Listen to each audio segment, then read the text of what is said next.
باللہ من الشیطان الرجیم بسم اللہ الرحمن الرحیم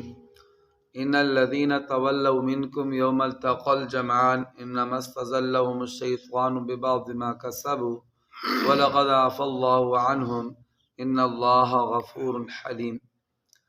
وقال النبی صلی اللہ علیہ وسلم ارحم امتی بامتی ابو بکر واشدهم فی امر اللہ عمر وأصدقهم حياء عثمان وأقضاهم علي وقال النبي صلى الله عليه وسلم ألا أستحيي من رجل تستحيي منه الملائكة صدق الله العظيم وصدق رسوله النبي الكريم۔ میرے معزز سامعین و ناظرین اکرام، آج کی اس نشست میں آپ کے سامنے حضرت عثمان غنی رضی اللہ تعالی عنہ جو حضور صلی اللہ علیہ وآلہ وسلم کے دوہرے داماد تھے، تیسرے خلیفہ راشد تھے، اور حضور صلی اللہ علیہ وآلہ وسلم نے جن کو بار بار جنت کی خوشخبریاں سنائی، جن کے بارے میں حضور نے فرمایا کہ کیا میں اس شخص سے حیا نہ کروں جس سے اللہ تعالیٰ کے نورانی فرشتے بھی حیا کرتے ہیں۔ غزوہ خندق کے موقع پر، غزوہ تبوک کے موقع پر جب آپ صلی اللہ علیہ وسلم نے مالی امداد کی اپیل کی، عثمان غنی رضی اللہ تعالی عنہ نے جب اپنا بہت سارا مال اونٹوں پر لدا ہوا لشکر اسلام کے لیے وقف کیا، اور نقد بھی، سونا چاندی درم دنانیر بھی حضور کی بارگاہ میں پیش کیے، تو پورا ایک ڈھیر لگ گیا دراہم کا، اور حضور صلی اللہ علیہ وسلم ان میں ایسے ہاتھ ڈالتے تھے، اٹھاتے تھے اور پھر نیچے ایسے بکھیرتے تھے، اور ساتھ ساتھ فرماتے تھے کہ آج کے بعد عثمان جو بھی عمل کرے اس کا کوئی عمل بھی اس کو نقصان نہیں پہنچائے گا۔ اور بھی بے شمار فضائل احادیث پاک میں حضرت عثمان غنی رضی اللہ تعالی عنہ کے آئے ہیں۔ جو مظلوم مدینہ ہیں، حضور صلی اللہ علیہ وسلم جب حضرت عثمان غنی باغیوں کے احاطے میں تھے، باغیوں کے قید میں تھے، اس وقت شہادت سے ایک دن پہلے حضرت عثمان غنی رضی اللہ تعالی عنہ شہادت والے دن حضرت عثمان غنی رضی اللہ تعالی عنہ کو خواب آئی، اور خواب میں پیارے نبی حضرت محمد مصطفیٰ صلی اللہ علیہ وسلم نے فرمایا کہ اے عثمان غنی، آج آپ نے روزہ ہمارے ساتھ جنت میں افطار کرنا ہے۔ جمعے والے دن حضرت عثمان غنی رضی اللہ تعالی عنہ قرآن پاک کی تلاوت کرتے ہوئے شہید کیے گئے۔ جس طرح آج کے دور میں بعض بدبخت اور بدقسمت ایسے ہیں جو صحابہ اکرام رضوان اللہ تعالی علیہم اجمعین کی شان میں بے ادبی اور گستاخی کرتے ہیں، بعض ایسے ہی بدقسمت اور بدبخت ہیں جو اہل بیت کی شان میں بے ادبی اور گستاخی کرتے ہیں۔ یہ کوئی آج سے نہیں چلے آ رہے، یہ پرانے چلے آ رہے ہیں۔ ایک دفعہ حضرت عبداللہ بن عمر رضی اللہ تعالی عنہ جو حضرت عمر کے صاحبزادے ہیں، ان کے پاس ایک بندہ آیا، اور آ کر وہ حضرت عثمان غنی رضی اللہ تعالیٰ عنہ کے بارے میں اس نے 3 اعتراض کیے۔ پہلا اعتراض اس نے یہ کیا کہ کیا حضرت عثمان غنی رضی اللہ تعالیٰ عنہ غزوہ بدر میں شریک ہوئے تھے یا نہیں ہوئے تھے؟ حضرت عبداللہ بن عمر نے فرمایا غزوہ بدر میں حضرت عثمان غنی رضی اللہ تعالیٰ عنہ شریک نہیں ہوئے تھے۔ دوسرا اعتراض اس نے یہ کیا کہ کیا حضرت عثمان غنی ان لوگوں میں نہیں ہیں جو غزوہ احد میں پیچھے ہٹ گئے تھے؟ یعنی غزوہ احد میں جب اچانک کافروں کی طرف سے حملہ ہوا تھا تو بہت سارے صحابہ اکرام آگے پیچھے ہو گئے تھے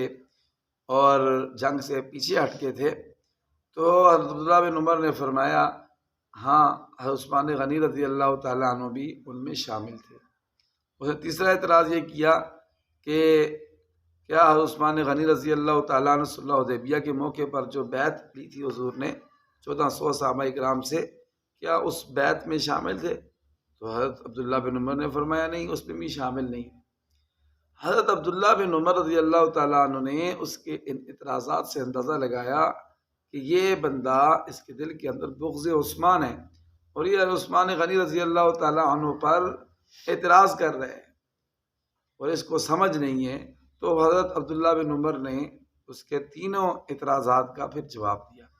اب بات تو تمہاری ٹھیک ہے، تینوں اعتراض درست ہیں، لیکن اب میں تمہیں سمجھاؤں کہ یہ ایسا کیوں ہوا۔ حضرت عثمان غنی رضی اللہ تعالیٰ عنہ غزوہ بدر میں کیوں شریک نہیں ہوئے؟ شریک نہ ہونے کے باوجود بھی حضرت عثمان غنی رضی اللہ تعالیٰ عنہ کا نام بدری صحابہ کرام میں سے ہے۔ شریک نہ ہونے کے باوجود بھی اللہ کے پاک نبی صلی اللہ علیہ وسلم نے حضرت عثمان غنی رضی اللہ تعالیٰ عنہ کو بدر کا مال غنیمت بھی عطا فرمایا۔ تو حضرت عبداللہ بن عمر نے فرمایا، سب سے جو تمہارا پہلا اعتراض ہے حضرت عثمان پر، اس کا جواب سن۔ جو حضرت عثمان غنی غزوہ بدر میں شریک نہیں ہوئے، وہ اس وجہ سے نہیں ہوئے کہ ان کے نکاح میں اللہ کے پاک نبی کی پیاری بیٹی حضرت رقیہ تھیں اور حضرت رقیہ شدید بیمار تھیں۔ تو پیارے نبی علیہ السلام نے خود فرمایا، اے عثمان، تم رقیہ کی تیمارداری کے لیے رک جاؤ، اس کی تیمارداری کے لیے کوئی اور نہیں ہے، تم رک جاؤ، وہ بیمار ہے، اللہ تعالیٰ تمہیں انشاءاللہ جہاد کا غزوہ بدر میں شریک ہونے کا اجر و ثواب عطا فرمائے۔ حضرت عثمان غنی نے یہ عرض بھی کی کہ اللہ کے پاک نبی، مجھے آپ روک رہے ہیں، حالانکہ اسلام کا پہلا مارکہ ہے، مجھے بھی اس پہ جانے کا دل کرتا ہے، لیکن اللہ کے پاک نبی نے فرمایا، رقیہ میری بیٹی بیمار ہے، تمہاری بیوی ہے، تم اس کا خیال کرو، اس کی تیمارداری کرو، تمہیں جنگ میں جانے کی اجازت نہیں ہے۔ اس کے باوجود اللہ کے پاک نبی نے حضرت عثمان غنی کو بدری صحابہ میں شمار بھی کیا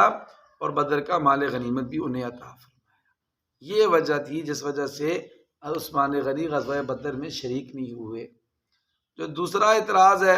حضرت عبداللہ بن عمر نے اس کا بھی جواب دیا، فرمایا کہ غزوہ احد میں جو پیچھے ہٹے تھے تو صحابہ کرام کوئی فرشتے نہیں تھے،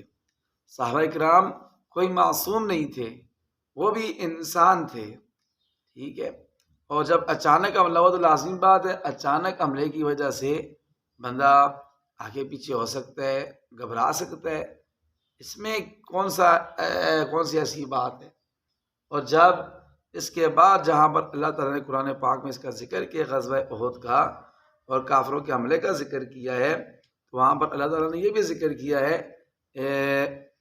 ان الذین تولوا منکم یوم التقى الجمعان انما استزلهم الشیطان ببعض ما کسبوا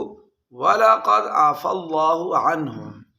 اللہ تعالیٰ نے فرمایا کہ اللہ تعالیٰ نے ان سب صحابہ کرام کو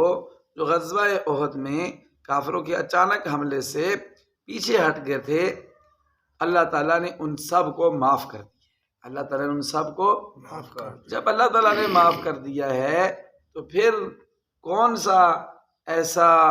بدقسمت اور بدبخت ہو سکتا ہے کہ جو ان کو معاف نہ کرے اور ان کی شان میں بے ادبی اور گستاخی کرے۔ جو تیسرا اعتراض تھا حضرت عبداللہ بن عمر نے اس کا بھی جواب دیا کہ تو یہ کہتا ہے کہ غزوہ حدیبیہ میں شریک نہیں ہوئے تھے، بیعت رضوان میں شریک نہیں ہوئے تھے، تو یہ سن لو، تو بیعت رضوان تو حضرت عثمان غنی ہی کی وجہ سے ہوئی تھی کہ ان کو نبی علیہ السلام نے مذاکرات کے لیے بھیجا تھا اور یہ افواہ پھیل گئی تھی کہ کافروں نے حضرت عثمان کو شہید کر دیا ہے،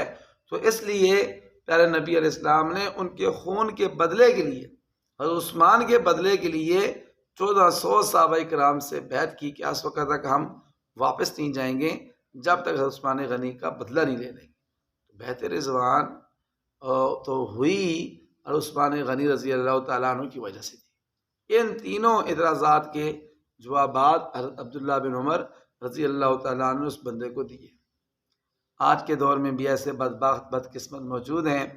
جو صحابہ کرام کی شان بے ادبی اور گستاخی کرتے ہیں۔ ابھی حال ہی میں ایک سوشل میڈیا پر ایک شو ہوا ہے جس میں ایک اینکر پرسن تھا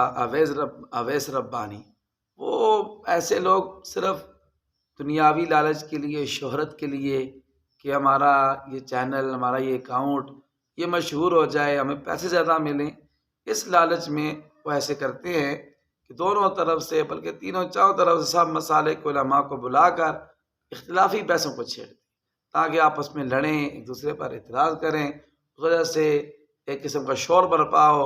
اور زیادہ لوگ پھر ان کے اس چینل کو دیکھیں جس کی وجہ سے وہ مشہور ہوں۔ تو حال ہی میں اس نے 2 کو بلایا، ان میں سے ایک کا نام جو ہے وہ علامہ یاسین قادری تھا، اس نے نعوذ باللہ ثم نعوذ باللہ اور عثمان غنی رضی اللہ تعالیٰ عنہ کی شان میں نہ زیبا اور نہ مناسب الفاظ استعمال کیے۔ یہ کہا اللہ معاف کرے تو ہم زبان پر لانے کبھی ہمارا دل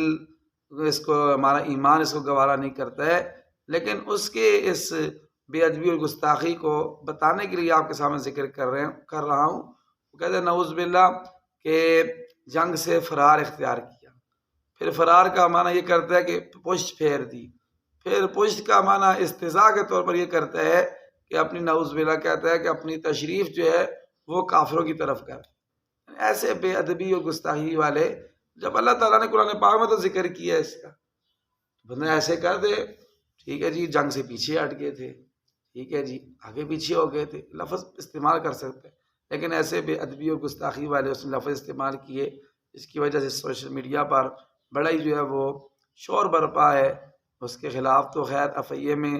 درخواست بھی علماء کرام نے دی ہے، اس کے خلاف احتجاج بھی ہو رہا ہے، اس نے ایسے ہی ظاہری طور پر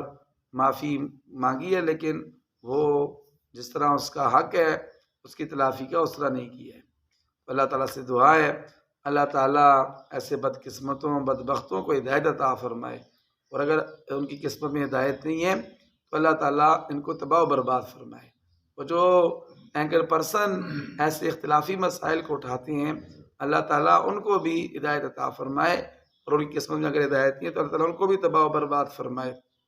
اور اللہ تعالیٰ سے یہ دعا گو ہیں اور کہ ہمارے جو ملک پاکستان کے قانونی ادارے ہیں اللہ تعالیٰ ان کو ہمت اور توفیق دے کہ یہ ان کے خلاف ایکشن لیں اور ایسے کسی بھی آواز کو اٹھنے نہ دیں جو پاکستان میں انتشار کو پھیلائے۔ پہلے سے پاکستان میں بڑے انتشارات ہیں، بڑے بحران ہیں، اور مزید پاکستان اس کا متحمل نہیں ہے، اس میں مزید ایسے انتشار کو برپا کیا جائے۔ اللہ تعالیٰ سے دعا ہے اللہ تعالیٰ ہم سب کو مرتے دم تک حق اور سچ پر قائم دائم رکھیں، مرتے دم تک اللہ تعالیٰ ہمارے دلوں کے اندر صحابہ اکرام کی محبت اور الفت کو زندہ رکھیں، اور اہل بیت کے ساتھ محبت اور الفت کو اللہ تعالیٰ مرتے دم تک ہمارے دلوں میں قائم دائم رکھیں، اور مرتے دم تک اللہ تعالیٰ کسی کی شان میں ادنا سے ادنا بے ادبی اور گستاخی سے اللہ تعالیٰ ہمیں بھی ہماری نسلوں کو بھی محفوظ رکھیں۔ وآخر دعوانا ان الحمد للہ رب العالمین۔